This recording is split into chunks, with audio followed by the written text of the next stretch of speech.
মাটির খুনি। ওই সন্তান তোমার না, ওই সন্তান শুধুমাত্র মেঘলা। তুমি বাবা হওয়ার যোগ্য না।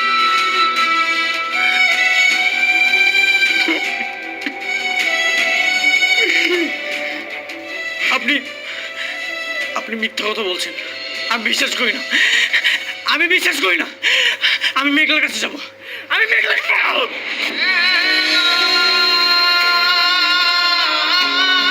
তোমার বিশ্বাস দিয়ে তো আমার নাতির জীবন ফিরে আসবে না, আসবে না।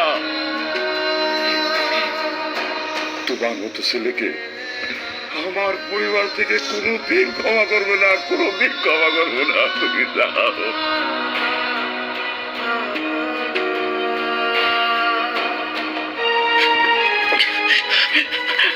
কই গো, তাড়াতাড়ি আসো, মায়ের অবস্থা তো ভালো না, মায়েরটারে তো বাঁচাইতে হইব। তাড়াতাড়ি চলো। এই তুমি আসবে না, খবরদার। মেঘলা,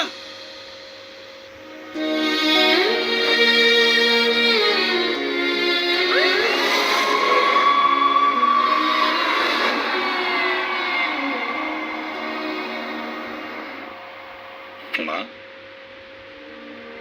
অনেক ফোন ধরলো? না বাবা, ওকে তো ফোনে পাচ্ছি না, আমার খুব টেনশন হচ্ছে। মা, টেনশন করিস না, অনেক তো মরে যায়নি যে ফিরে আসবে না। দেখবি ও ফিরে চলে আসবে। মরে যায়নি? আসলে সে কিন্তু তোমার অনেক ভালোবাসে। আমার ভাতিজা তো, আমি জানি ওর মনটা অনেক নরম। তোমার আসলে অনেক ভালোবাসে, দেখবা চলে আসবে, কিছুক্ষণের মধ্যে চলে আসবে। হ্যাঁ মা, টেনশন করিস না, মানে দেখবি তোর কাছেই ফিরে আসবে। এত রাত হয়ে গেল, কোথায় আছে, কি করছে কিচ্ছু জানি না। কি করব আমি কিচ্ছু বুঝতে পারছি না।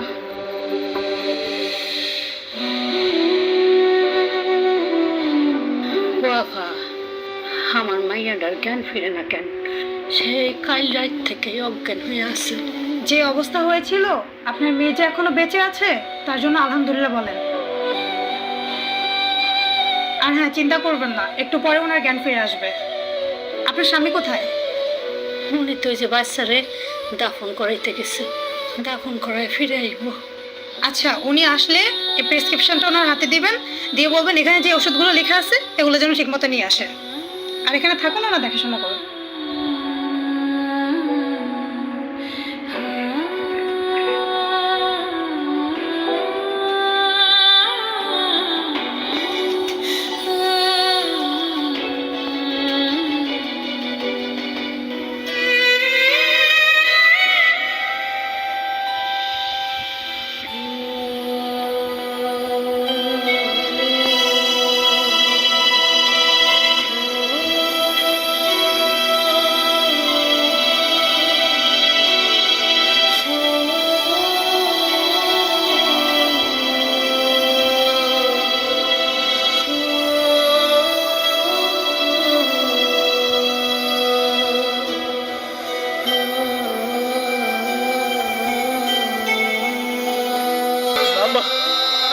তুমি আমাকে ক্ষমা করে দিও।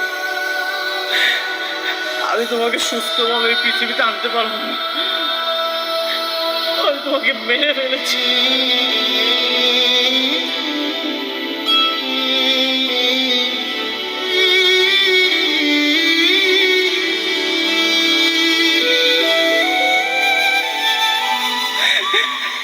তোমার মায়ের সাথে আমি অনেক বড় অন্যায় করেছি বাবা, সন্তান হিসেবে স্বীকৃতি দেয়নি।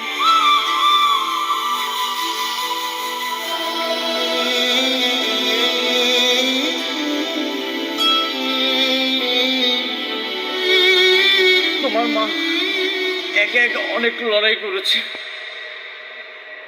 আমি অনেক বড় পাপ করেছি বাবা। এই পাপের কারণে আজকে তোমার এই দাফনটা দেখতে হলো।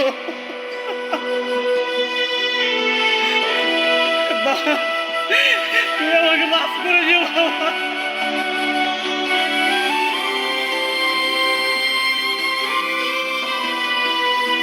এখন আর চিৎকার করে কান্দা কি লাভ? যে মানুষটা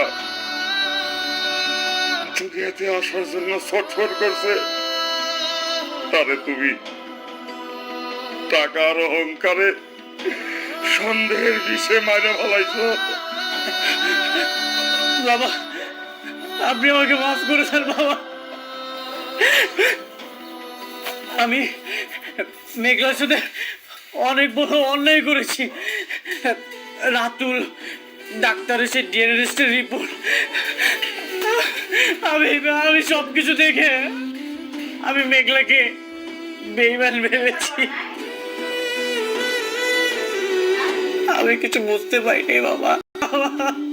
আমার মেয়েটা পেটের সন্তান নিয়ে তোমার বাড়িতে গিয়ে তোমার দরজায় দাঁড়াইছিল, তখন তখন তোমার বিবেক একবার আমাকে মেঘলার সাথে দেখা করে দাও বাবা। আমাকে আপনি মাফ করে দাও বাবা। আমার মেয়েটা তো জিন্দা লাশ। তার কাছে গিয়া তুমি কি দেখবা, কি দেখবা? তুমি তার কাছে ক্ষমা চাইবা। আমার মেয়েটার কুল যতদিন আকার করব, আমার রাতির কোমরের মাঠেও তোমার কোনদিন ক্ষমা করবো না, কোনদিন ক্ষমা করবো না। তুমি জীবনে শান্তি পাইবা না, তুমি জীবনে শান্তি পাইবা না।